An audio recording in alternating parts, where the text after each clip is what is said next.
to Biden. So I've just got a few very short clips of his to play. The first one, I think, is about 30 seconds. So here he is just kind of talking in general about the protests. I don't take exception with anything in particular in this clip. It's the later ones that get problematic. Here's the first one. This isn't a moment for politics. It's a moment for clarity. So let me be clear. Peaceful protest in America. Violent protest is not protected. Peaceful protest is. It's against the law when violence occurs. Destroying property is not a peaceful protest. It's against the law. Vandalism, trespassing, breaking windows, shutting down campuses, forcing the cancellation of classes and graduations. None of this is a peaceful protest. Threatening people, intimidating people, instilling fear in people is not a peaceful protest. It's against the law. Okay, so he has to even say that out loud. Yeah, it is. But I mean, it took him like 5 days to muster up the strength to say this, and he still doesn't call it anti-Semitism. He still doesn't do that. Well, he does, but he can't do that on its own, right? And that's the big issue that everybody has with him. So we'll just play the next two clips back to back. The first one where he's like trying to say that he defends speech and also law, which is hilarious. But then you'll hear him talk about the anti-Semitism. You know, make no mistake, as president, I will always defend free speech. And I will always be just as strong in standing up for the rule of law. That's my responsibility to you, the American people. There is no place for hate speech or violence of any kind, whether it's anti-Semitism, Islamophobia, or discrimination against Arab Americans or Palestinian Americans. I mean, this is the thing. He can't, he can't just say anti-Semitism. You know, where's the Islam?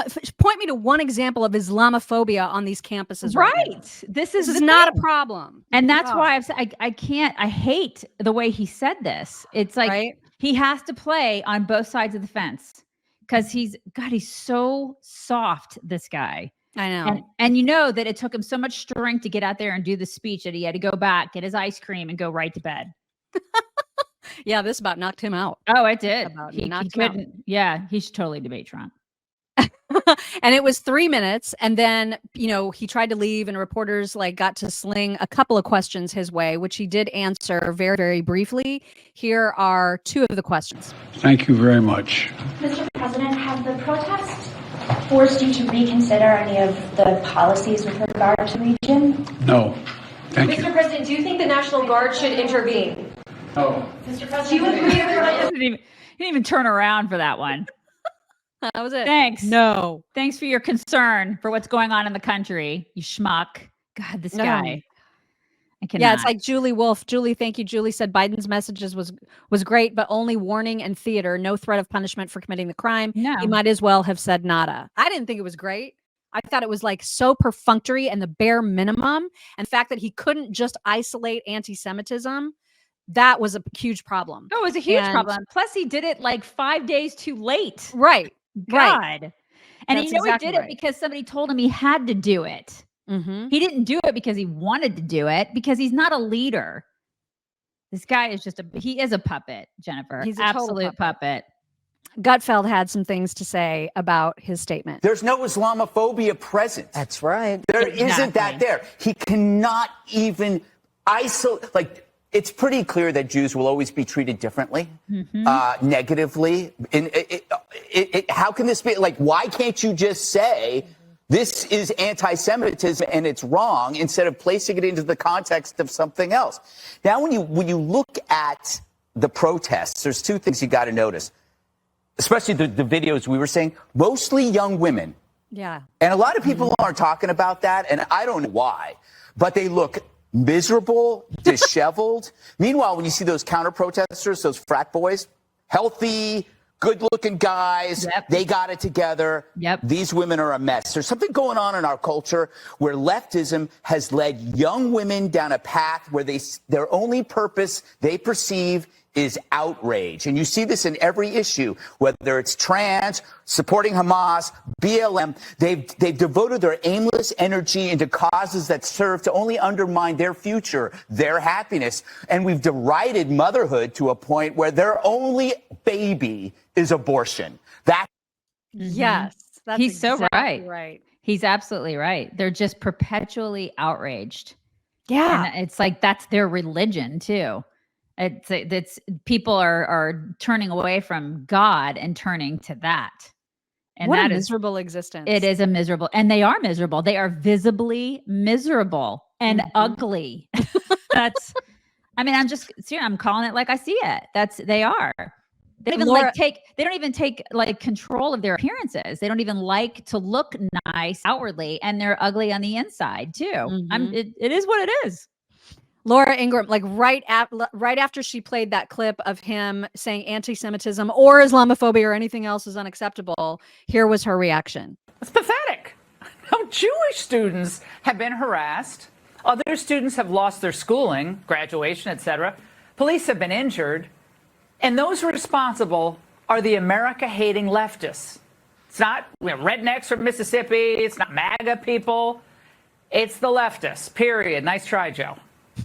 But the sad truth is Biden just doesn't care if Jewish students are living in fear, and he certainly doesn't care about the strains on law enforcement. We're going to get into that a little bit.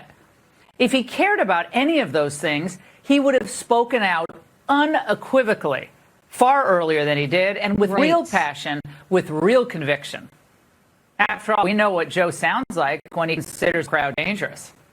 In the United States of America, people coming out of fields at night carrying torches, their veins bulging, preaching the same hate, white supremacy, chanting the same Nazi phrases, not figuratively, literally. They were being chanted in the 30s in Europe. Torches lit. Piece of crap. Again. Of course, he was talking there about Charlottesville. But notice Biden today didn't mention hateful posters, placards, those despicable chants from the anti-Israel crowd. Nothing. The only reason Biden surfaced at all this morning was because of the political fallout that was growing. Yeah. That's exactly. Who are the Nazis now, Biden? Well, but I mean, there's Islamophobia. So show us. I don't know. Show us where that is, dude. Yeah. God. Yeah. He can't see it though because his eyes are so squinty. He can't see. Where is it, Joe? I can't see. I mean, if RFK actually had some strategy, he he probably wouldn't want to do this because it doesn't play politically with some circles, but he should come out in 100% support of all of these students. He should be like, they're doing the right thing. Free Palestine. He should embrace that because that will ensure that he could get that entire block of votes. But I don't think Trump would win. But I don't think he actually. Yeah, I don't think he actually personally believes in it. So I'm sure that's probably. It'd be great though if somebody was running with that. Like, I don't know what Cornel West says about it. He probably thinks it's all great. Does. Yeah, he probably does think he and Jill Stein probably both are for that. Yeah, she was arrested at one of these protests. Yeah. So yeah, exactly. So, but I mean, Jill Stein, seriously, the people are gonna be like, "Yay, Jill Stein!" Yay. As long as it takes votes away from Biden, I don't care. I know, Just but I mean, it's vote like for whoever. What becomes the Nazi Green Party? Ooh, yay! Okay, Jill Stein is our person. Okay.